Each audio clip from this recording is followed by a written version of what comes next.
సుపరిచితురాలే. ఎన్నో జానపదాలు పాటలు విచ్చేసినటువంటి ప్రతి ఒక్కరికి, చిన్నలకి పెద్దలకి, నాతోటి కళాకారులకి, అలాగే ముఖ్యంగా మా గడ్డ రమేష్కి అందరికీ పేరు పేరున ప్రత్యేక ధన్యవాదాలు. సో మాట్లాడితే మాట్లాడలేకపోతుంది కాబట్టి ఎంత మాట్లాడినా తక్కువే. నేను ఒక యూట్యూబ్ ఛానల్ నుండే ఈరోజు ఒక సినిమా లెవెల్లోకి వెళ్ళగలిగాను అంటే అదంతా యూట్యూబ్ వల్లే సాధ్యం. యూట్యూబ్ అంటే జగిత్యాల అంటే యూట్యూబ్ అంటారు నేను ఎక్కడికైనా వెళ్తే. ఎందుకంటే ప్రతి రికార్డింగ్ ఇప్పుడు మన జగిత్యాలలో కూడా రికార్డింగ్ స్టూడియోస్ అయ్యాయి. హరీష్ పటేల్ అలాగే శర్మ సార్ వాళ్ళ దగ్గర రికార్డింగ్ స్టూడియోస్ ఉన్నాయి.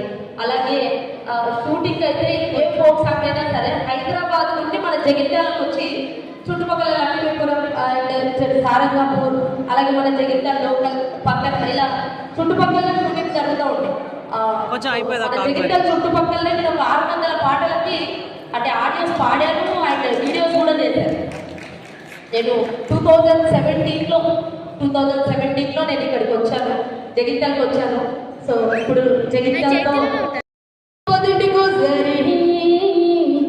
పడుకుంటే ఓసారి, నిల్చుంటే ఓసారి, ఏమితో చక్కగా కూర్చుంటే ఓసారి, ఏళ్ళు నొప్పుతుంటే ఓసారి, కాళ్ళు నొప్పుతుంటే ఓసారి, నువ్వు పక్కనుంటే ప్రతి ఒక్కసారి వచ్చుండాయి ఫీలింగ్స్, వచ్చి చెప్పేస్తున్నాయి ఫీలింగ్స్, వచ్చుండాయి ఫీలింగ్స్, వచ్చి చెప్పేస్తున్నాయి ఫీలింగ్స్.